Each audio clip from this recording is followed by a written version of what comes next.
many of you may be asking, if you know of my research and know of my position, why talk about Homo erectus?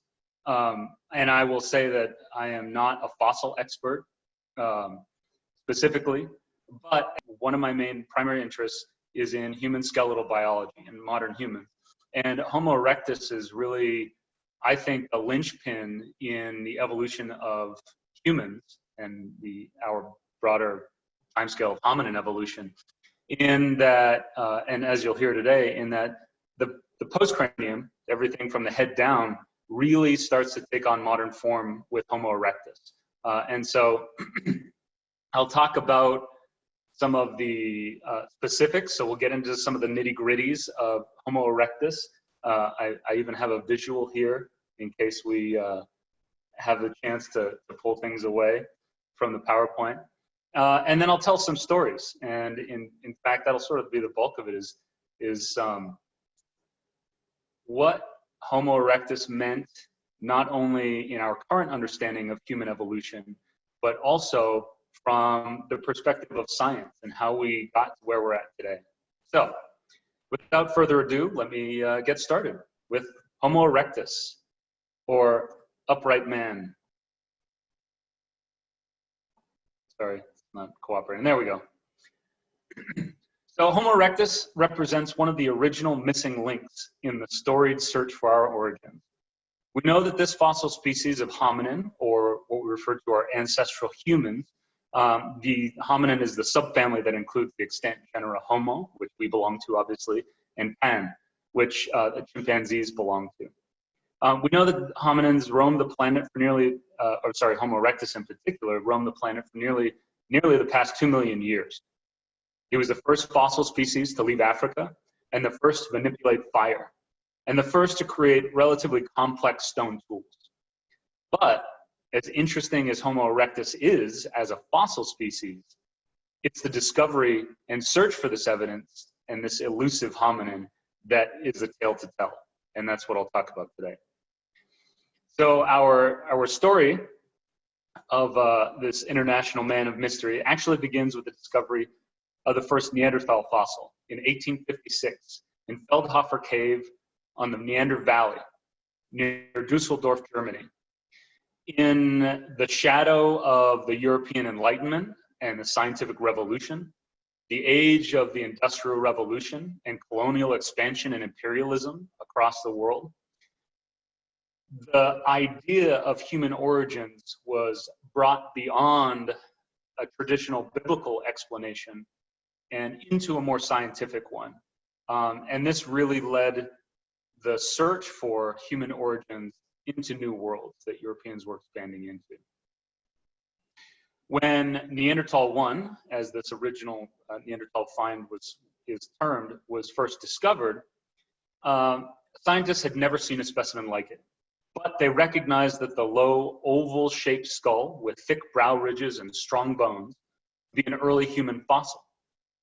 Geologist William King, specifically, suggested the name Homo neanderthalensis after its place of discovery. And Tal is a modern form of Thal, which means valley in German. Several years after its discovery, scientists realized that prior fossil discoveries, including one in 1829 in Angus, Belgium, and in 1848 at the Forbes Quarry in Gibraltar, were also actually Neanderthal skeletons. They weren't recognized at the time as such, but these two earlier discoveries were actually the first human fossils ever found, at least in modern history. Fossils have been found well into the past, and in fact, an interesting archaeological phenomena is the curation of ancient, even for ancient peoples, it was even more ancient. And so fossils can sometimes be found in archaeological sites as well, that they were found by the people in the past and then preserved in that population. On the heels of these amazing discoveries, of course, Charles Darwin published On the Origin of Species by means of Natural Selection on November 24th, 1859. Although careful at the time to avoid drawing direct connections between his theory of evolution and by means of natural selection and the evolution of the human species, modern humans, his contemporaries read between the lines. and heavily criticized the implications of such a theoretical proposal. Of course, on your screen, the drawing, the caricature on the bottom right was published in a newspaper, sort of making fun of Darwin's idea that we descended from, well, in this case, the real concept is common ancestors to these different species, chimpanzees, for example, apes, and humans. But at the time, again, the idea was thought of as a direct connection from chimpanzees to humans, which again was ludicrous at the thinking of the time. But Darwin was one of many in a line of scholars that had all been working towards the same end, which was establishing the concept of human evolution. People like Carolus Linnaeus, who established a binomial nomenclature and sort of set up a system of taxonomy that draws the connections, the evolutionary connections between different species on a broader scale. Lamarck, Huxley, Cuvier, Wallace, all had contributions to a growing conceptualization of biological diversity, species relatedness, and deep time. Again, moving beyond the biblical explanation that the world was only, 2,000 years old, more or less. Or 6,000 years old, sorry. These events all led to what's effectively the beginning of paleoanthropology, the study of fossil hominids. Not in a formal sense, but the search was on at this point, as the slide says. And the search for our fossil ancestors. Now that people recognize that there are fossil hominins out there, that the missing links are out there to be found, people went on the search. Arguably, the first intentional discovery of a fossil species lay with the discovery of the first Homo erectus fossil in Indonesia in 1891. Dutch anatomist and geologist Eugene Dubois traveled to Southeast Asia with the hope of finding an ancestor of modern man. After an unsuccessful search for fossils in the island of Sumatra, he moved to Java. With the help of 2 army sergeants and several convict laborers, he uncovered a skull cap and femur working along the Solo River in Trinil. With the partial cranium as evidence for a small brain, and the modern-looking femur as an indication of upright posture, Dubois argued that he found a missing link between the evolutionary positions of apes and humans. Dubois originally classified his find as Pithecanthropus erectus, and it came to be known as Java man. And Pithecanthropus erectus reflects the relationship, basically Pithecanthropus means ape man. So again, that perspective that this is half man, half ape. So effectively arguing based on the skull cap that this was a very ape-like looking individual, but based on the femur with modern proportions and clear evidence of bipedal locomotion, walking on 2 legs, as opposed to apes, which are quadrupeds, walking on 4, knuckle walking effectively. That these 2 characteristics were enough to identify that this was a missing link, a mixture of characteristics, which is what would be expected of a missing link at the time, if you will. Now, Dubois did not allow other scientists to examine the remains for over 3 decades. Although he finally yielded in 1923, his secretive behavior surrounding the remains caused some of his critics to claim that Java man was a hoax.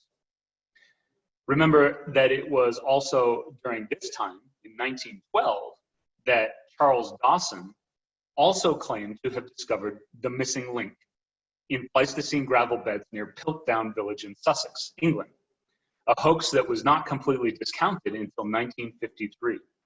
So that is, of course, the famous Piltdown man. And you can see an image of Piltdown man on the top right. Of course, the discovery of Piltdown man fit into the discoveries of the time in looking for missing links, but eventually it was found to be a forgery. And in fact, what it was a orangutan mandible that was broken right in the right places. I don't know if you guys can all see my cursor, but you can see on the mandible here, it's broken exactly at the location where the temporal mandibular joint occurs. And, oops. And so you can't, and then this was a cranium of a human. And so you can see an ape-like jaw and a human-like cranium, but the direct connection between the two that's necessary to be able to identify that they would have fit together or not happened to be broken. So again, that hoax wasn't really completely dispelled, although long suspected, it wasn't completely dispelled until 1953. Java Man, however, was evaluated by American biologist Ernst Mayr, who in 1944 clarified that the find was legitimate and classified it as a member of Homo erectus. Today, we have scores of Homo erectus fossils that have been discovered over the past century, which establish a diverse species that conquered the globe, at least much of the old world. There's no Homo erectus in the new world, just clarify that for those of you thinking of calico, for example. Now we have a rich record of Homo erectus fossils from Asia, from India, Africa, and even some from Europe. The breadth of fossil discoveries between them: Homo erectus sensu stricto in Asia, Homo georgicus in Georgia, and Asia, not in the southeast of the United States, and Homo ergaster in Africa. All of these represent the diversity of Homo erectus morphology that has come to be recognized over time. And so the point is, as Homo erectus spread across the old world and exposed themselves to new environments and new challenges, what happens is selective forces are different in these locations. And it seems like Homo erectus evolved greater variability across the old world as it spread over the course of its almost 2 million years in existence. But it was actually the second Homo erectus fossil discovery that put real intrigue into the search for our human origins. This story also brings us back to Neanderthals, ironically, but is really a story about dragons and their bones in particular. Ancient Chinese medicine relies on dragon bones, which are fossilized bones recovered from caves throughout China. Apothecaries would grind them down to treat all kinds of ailments, but were especially valued for their treatment of spirit disorders. This practice of the search for and use of dragon bones has led to the discovery of many, many fossil animal species, including a single fossil tooth that made its way from outside Beijing, China, to the hands of vertebrate paleontologist Max Schlosser. Sorry.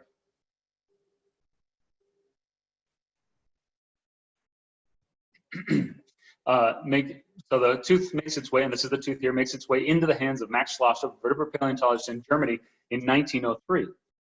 He identified it as similar to a human upper third left molar, foreshadowing what would become the discovery of Peking man. Schlosser's discovery attracted much attention from the scientific community and led other researchers to head to China to hunt down more evidence of these ape men and the missing link. Early in 1914, Dr. Johann Gunnar Andersson, director of the Geological Survey of Sweden, came to China as a mining advisor to the Chinese government. He worked there for a decade, but his passion was archaeology and fossil hunting. His dogged pursuit of the dragon bones of China led him to cave complexes west of the village of Zhoukoudian, 50 kilometers southeast of Beijing. Several locales were selected for exploration, including a place called Jigungshan, or Chicken Bone Hill, and Longgushan, Dragon Bone Hill, obviously foreshadowing what was discovered in these locations, both of which contain preserved Pliocene and Pleistocene deposits.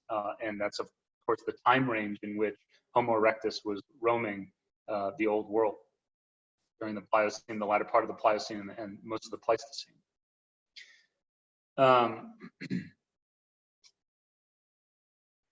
Anderson invited Austrian paleontologist Otto Zansky in 1921, who, after 2 years of excavation, uncovered a pair of human-like molars similar to those that Schlosser described. Unfortunately, he didn't publish his those teeth until about 5 years later, thereby pushing back the time of actual description of Peking man. Based on these early successes, oops, I think I've gone one too far, sorry. Based on these early successes, Anderson mounts an expedition with anatomist Davidson Black from the Peking Union Medical College for the autumn of 1928. But a visit by the Crown Prince of Sweden, who was an archaeophile himself, changed their plans, and they began work at Zhoukoudian again in 1927 with funding from the Rockefeller Foundation. And from here on out until the ending of this period of work at Zhoukoudian Cave, almost all the work was funded by the Rockefeller Foundation. Although an international team, most of the project principals were Chinese, and the project led to the foundation of the Cenozoic Research Laboratory of the Geological Survey of China, which was founded by Davidson Black and Chinese geologists Ding Wenjin and Wen Hao. The project continued for a decade, moving thousands of meters of deposits and recovering thousands of mammal bones and fossils, artifacts, and possible evidence for the use of fire at the site. For example, the first year's excavation went through 3,000 cubic meters of deposits and produced 500 crates of fossil materials, including another human-like tooth that Black used to define Peking man. Excavations at Zhoukoudian culminated in the discovery of about 200 human fossils from more than 40 individuals, including nearly 5 complete skull caps. Zhoukoudian is probably one of the most important fossil discoveries for Homo erectus specifically, because this represents a population of Homo erectus, whereas many other Homo erectus finds represent an individual or pieces of several individuals. But the sheer number of Homo erectus fossils recovered from Zhoukoudian cave makes it a very different place. And of course, you go visit the cave today. The place of the excavation is no longer being actively excavated, but it's a tourist destination to go. And it's still extremely important in the minds and the mentalities of modern Chinese, recognizing their relationship to China, to the land in that location for millions of years. And many nationalists represents that Chinese were one of the first humans to populate the planet. So there's, of course, a political bent to it as well. Okay. Work at Zhoukoudian ceased in 1937 with the invasion of the Japanese and the Second Sino-Japanese War, and was not resumed until 1949 with the establishment of the People's Republic of China. A critical transition, however, had occurred just prior to this, in 1935, with the addition of physical anthropologist Franz Weidenreich, who had succeeded Davidson Black as honorary director of the Cenozoic Research Laboratory. It's funny, they said Davidson Black had died literally at his desk at work in the Cenozoic Research Lab. He was so dedicated to his work. He knew he was ill, but he wanted to continue his work until he literally died doing it, and that's what happened. So they invited Franz Weidenreich to succeed Black as honorary director. Most of the human and some higher primate fossils from the site were kept locked safe in the laboratory under the assumption that they would be secure at the American-run hospital. Unfortunately, the Japanese occupied the area around Zhoukoudian, and all work had ceased at this point, but some of the workmen had stayed behind to check on the cave and make sure there was no looting, mostly by locals. And unfortunately, the Japanese who had occupied the area tortured and killed a few of the local workers who had stayed behind to care for the site. Obviously, the actual director of the Cenozoic Research Laboratory, Jia Lampo, who is pictured here on the bottom right, worked tirelessly to try and preserve what he could under Japanese occupation. He recognized the importance in particular of saving and preserving and retrieving the drawings from the site. The drawings of the excavation were critically important because they were the only link, context, where the fossils were discovered in the sequence. And today I want to say that the depth of excavation is something like 30 meters deep. We're talking 100 feet or more of excavation through this rock and rubble.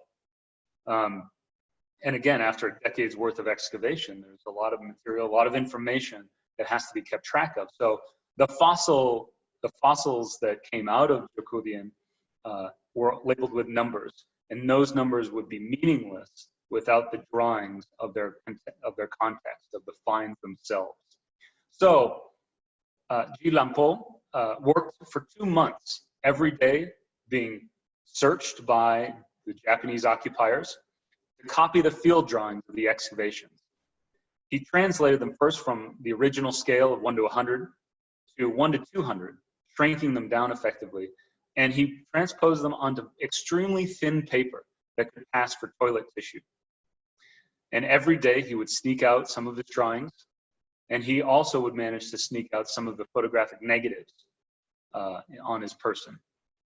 Obviously, a great personal risk to himself, life and limb. As US-Japanese relations worsened in 1941, most citizens were leaving China. So Weidenreich asked his assistant, Hu Chengxi, to make copies of the fossils and pack them so that they could be shipped to the US for safekeeping until the end of the war. Now, Hu Chengxi took this job very seriously, and he told Weidenreich this would be not impossible, but it would take a lot of time and a lot of energy to do it correctly. And Weidenreich said, get started right away. And Chengxi made all the casts of these fossils, which we still have today. Weidenreich knew that the remains would not be safe in the Japanese occupied zone. So he implored the US Embassy to ship them to Weidenreich, who was about to start a postdoc period at the American Museum of Natural History in New York a couple of months later. The embassy was hesitant because the original agreement between the institutions, between the Rockefeller Foundation and the Cenozoic Research Laboratory and the Chinese government, had stipulated that no fossil materials could leave China. And so they were initially hesitant, but again, Weidenreich was able to impress upon them the importance of the fossils and the possibility that, of course, the Japanese would either destroy or steal them. And so the embassy eventually agreed.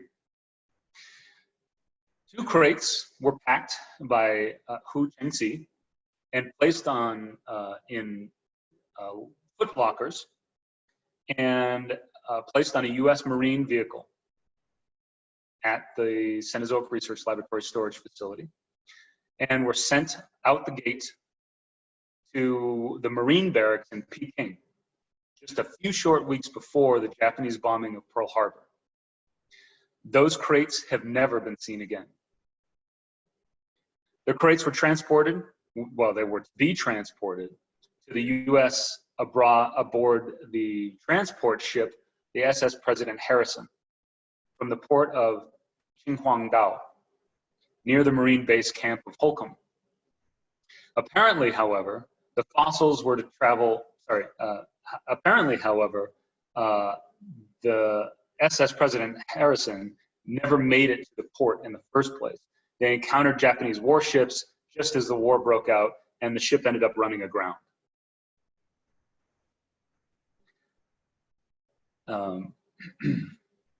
Now, the idea was, the original plan was the fossils were to travel from the Marine barracks in Peking via rail to the port, and again, go on the ship and then be transported across the sea.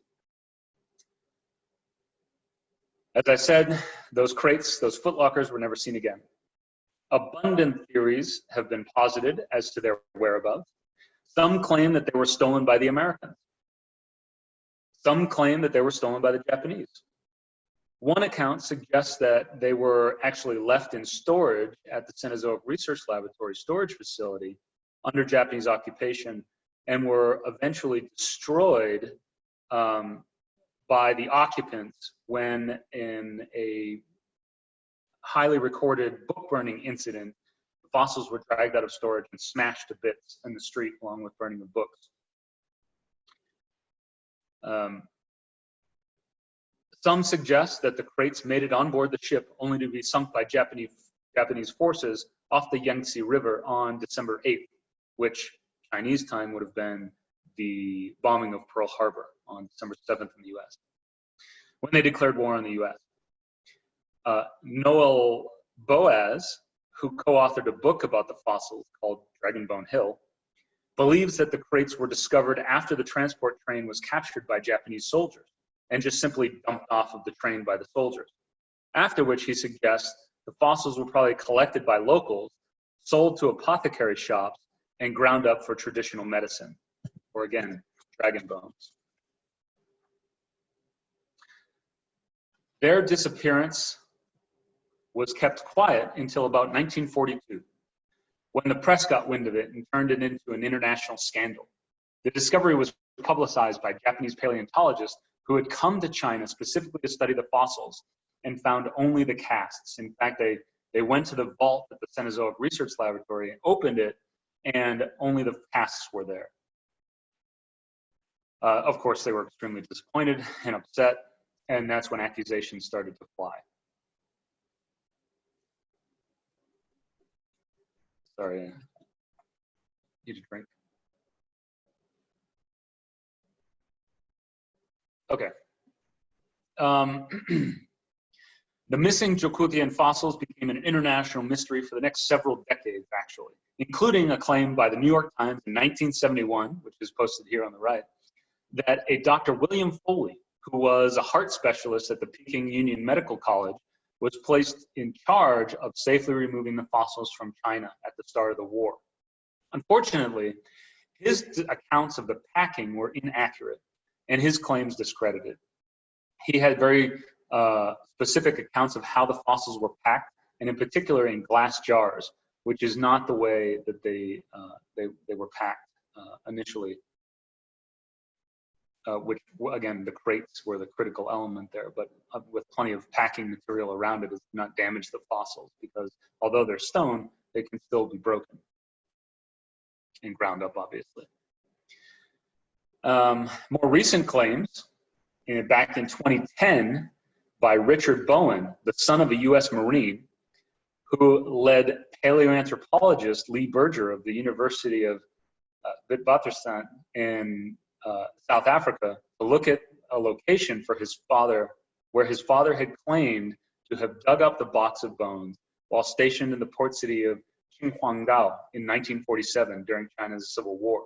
He said that as the People's Republic Army was moving towards them at the Marine base, they dug trenches to dig in, and that he discovered these footlockers with bones in them, that he reburied them at that location and just at a different spot. The most likely site for the bones, this led Lee Berger onto another international trip of investigation following the mystery. And it led them to locate a location based on Bowen's descriptions, and with the help of a local historian, they were able to identify a location, a spot, which is unfortunately now a huge parking lot in an industrial complex in China, in central China, and is unlikely to be explored. It would have been financially and physically daunting to dig up this parking lot, especially without any concept of specifically where it might be.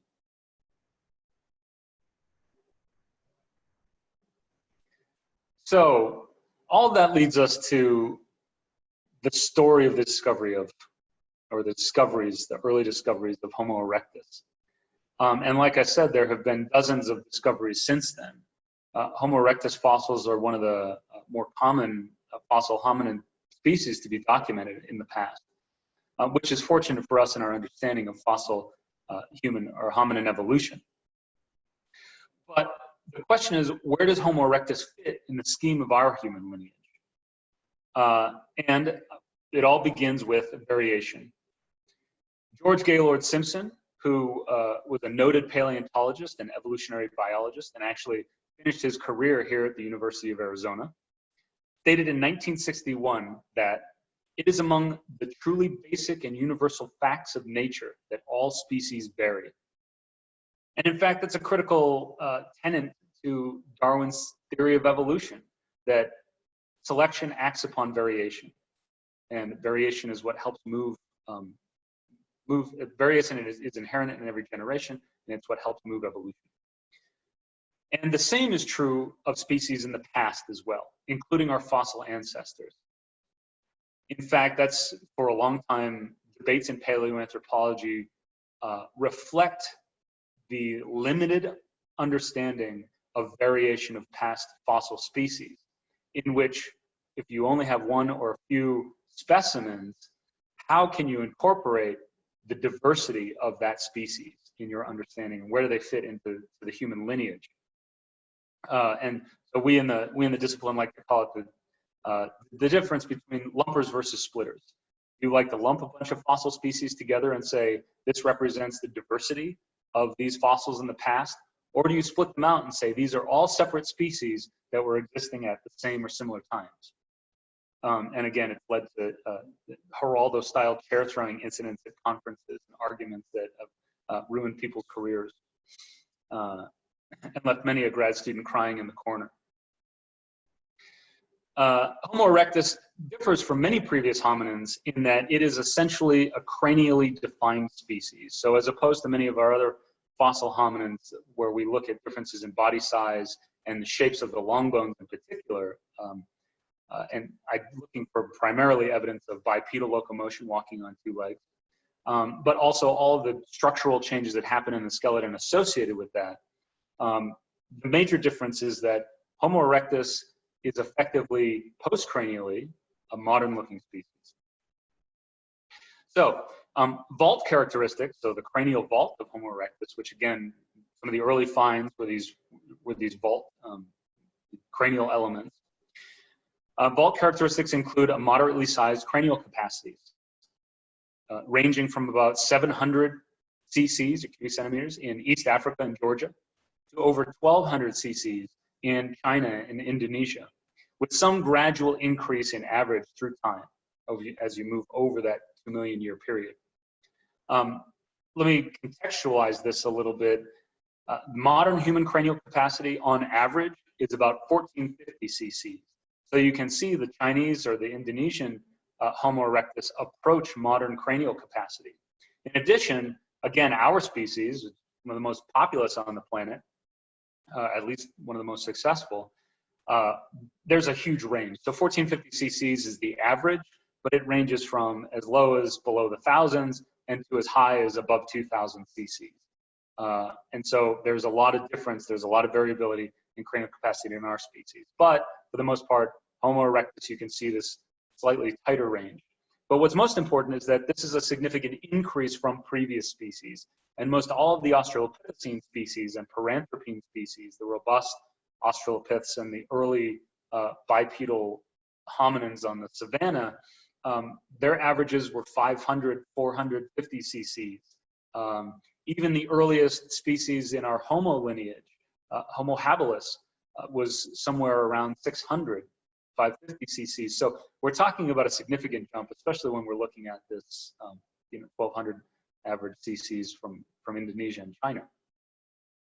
And again, it's nice to be able to see that increase, that general increase over time as well.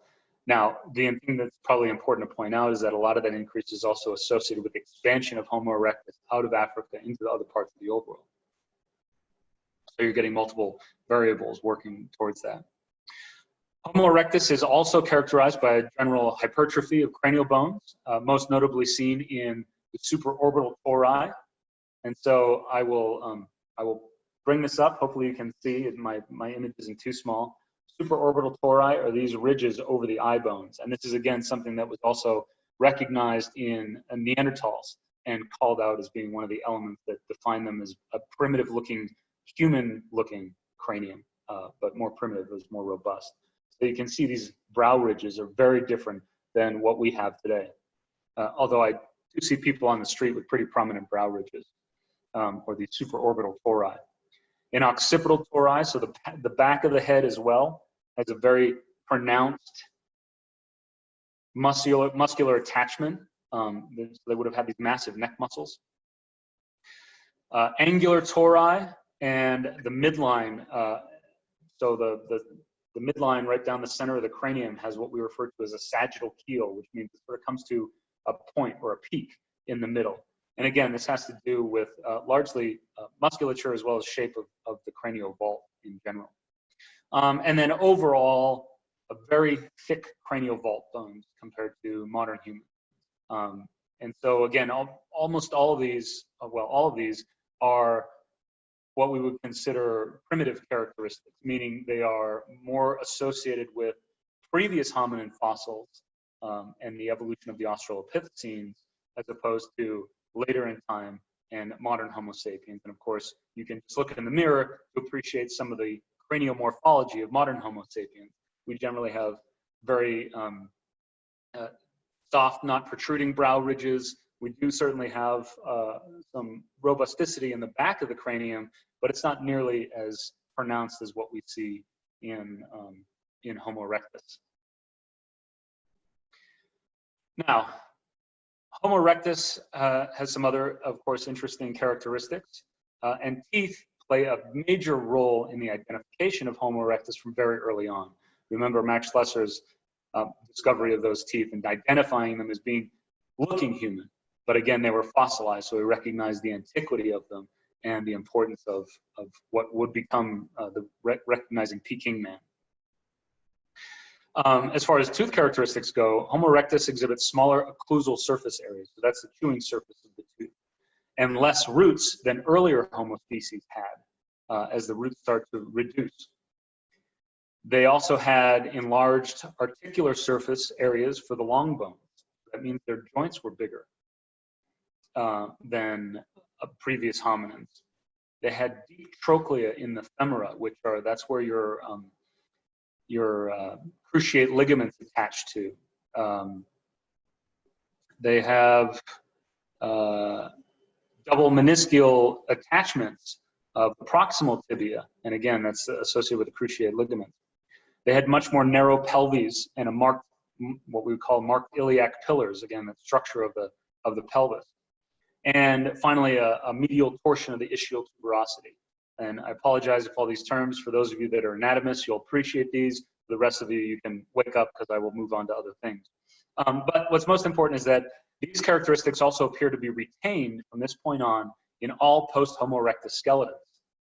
Although it's interesting, a few are actually lost in modern Homo sapiens. So the point is, these are what we refer to as derived characteristics.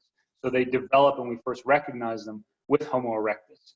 So again, to me, this shows that, or it reinforces the idea that Homo erectus postcranially was effectively a modern human.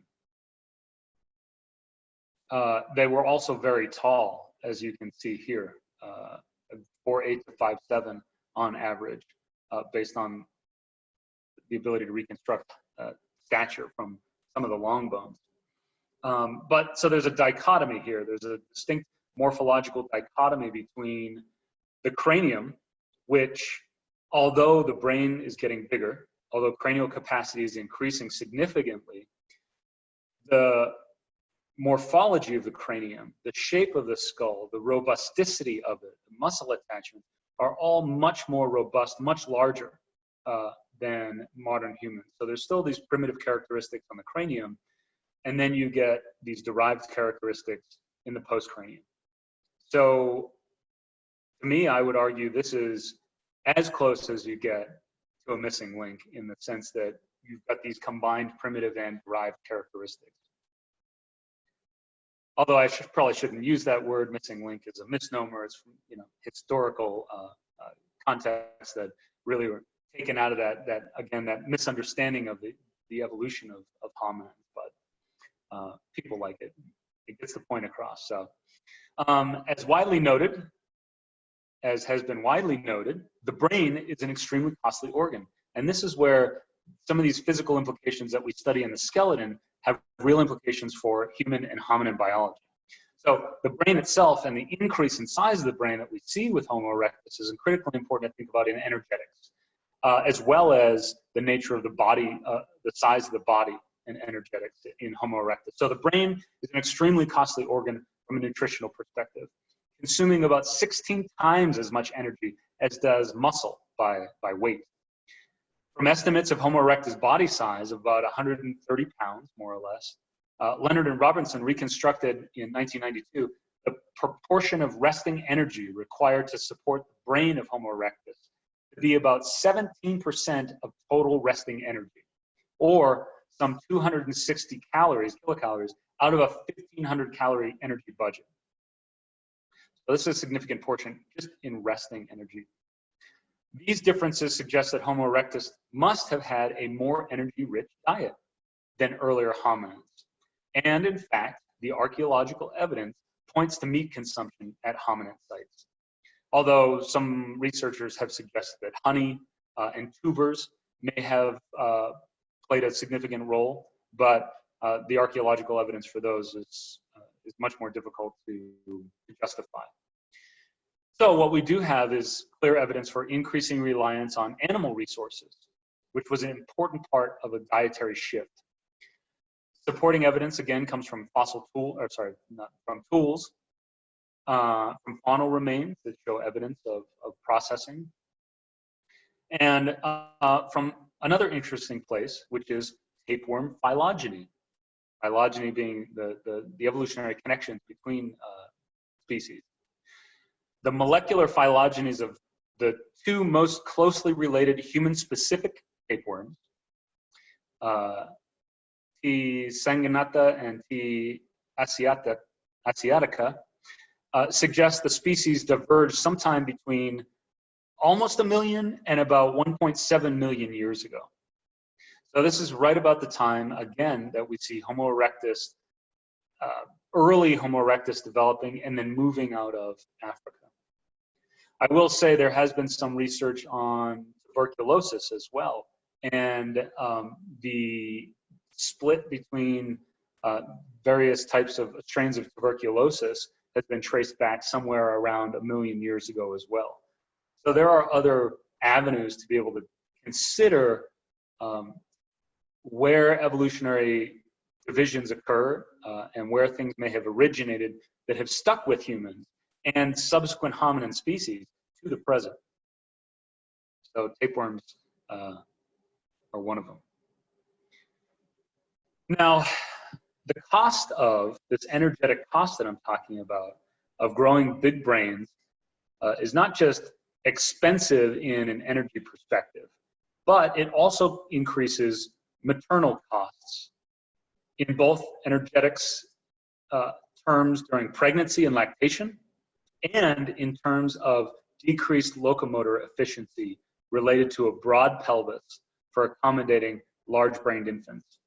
This is something that I haven't mentioned before, but is probably very critical to understanding human evolution, and that is this major increase in cranial capacity means that our pelvises, which have evolved for bipedal locomotion, become less functional in a sense. As the human brain grows larger and larger,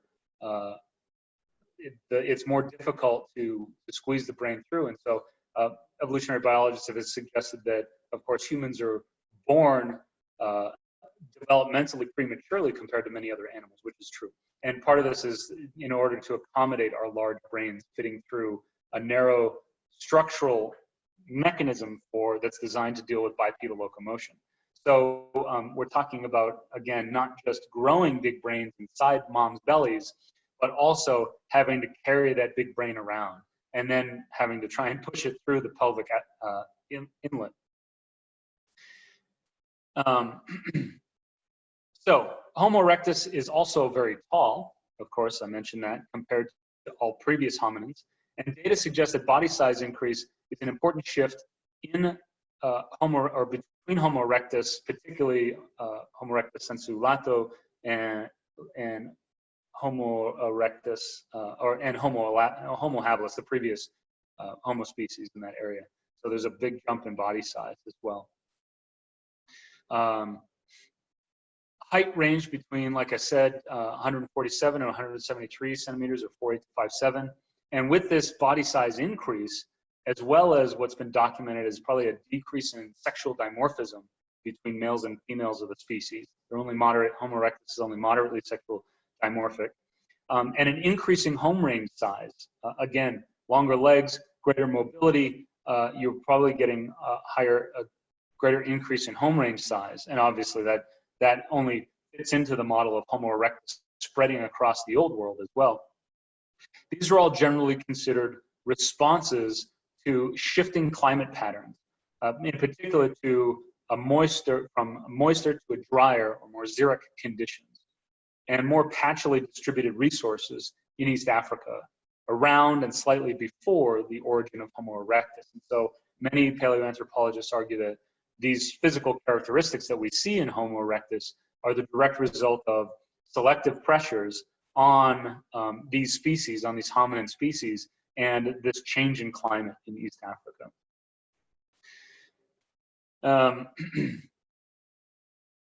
Either way, all of this forms part of a web of factors that fuel the rapid expansion of Homo erectus from Africa into Asia.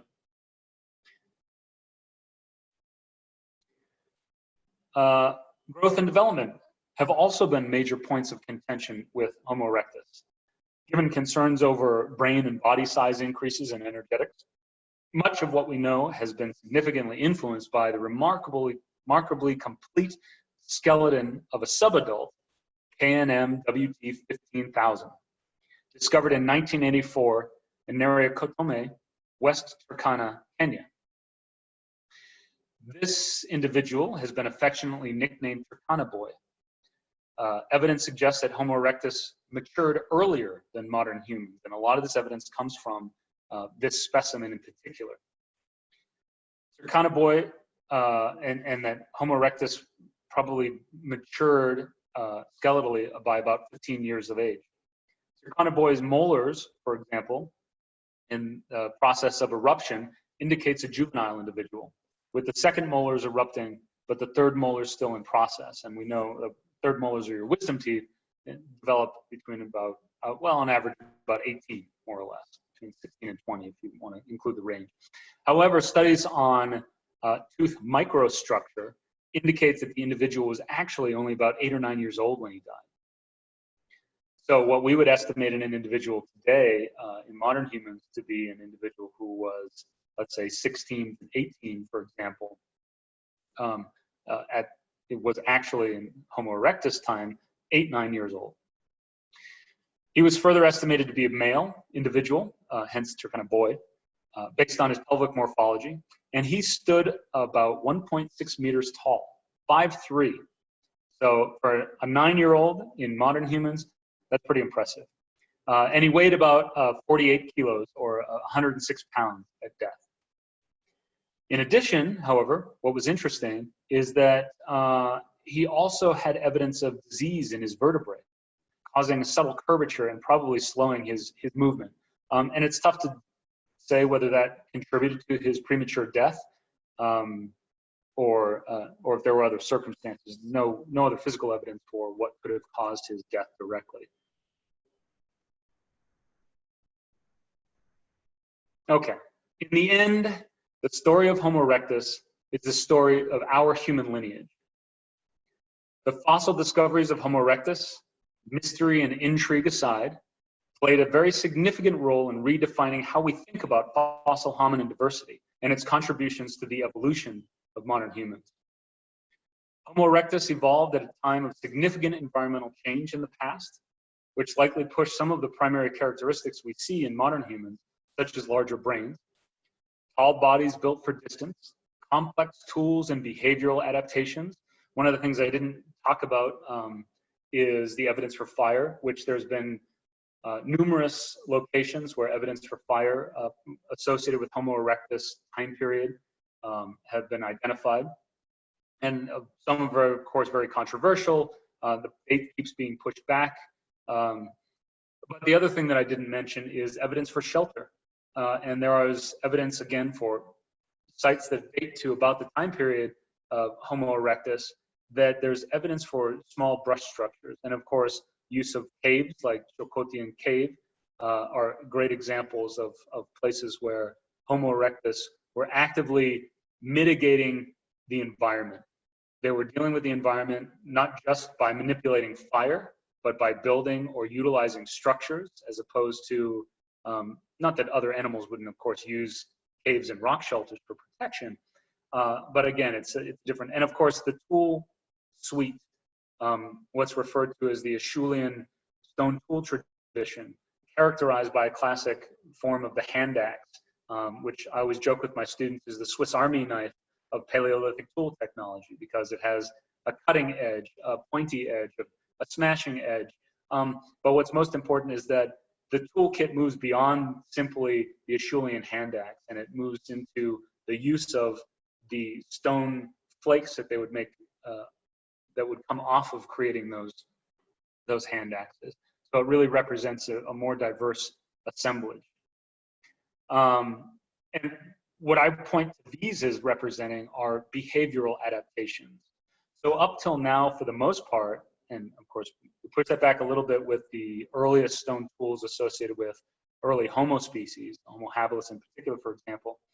But what this really represents is a transition from dealing with the environment from a biological perspective and thinking about selection for physical traits in species through strict biological means, to one where behavioral characteristics can play a significant role, and humans' ability to adapt to the environment, thinking about using fire and killing animals and using their skins as clothing to keep warm during the cold, building shelters, complex tools.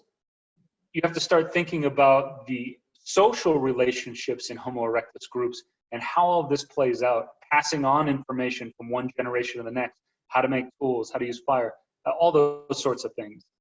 So Homo erectus really represents the first time that we see these behavioral adaptations, which can modify the selective forces in the environment. And there's a lot of evidence for where Homo erectus fits along this continuum of behavioral characteristics.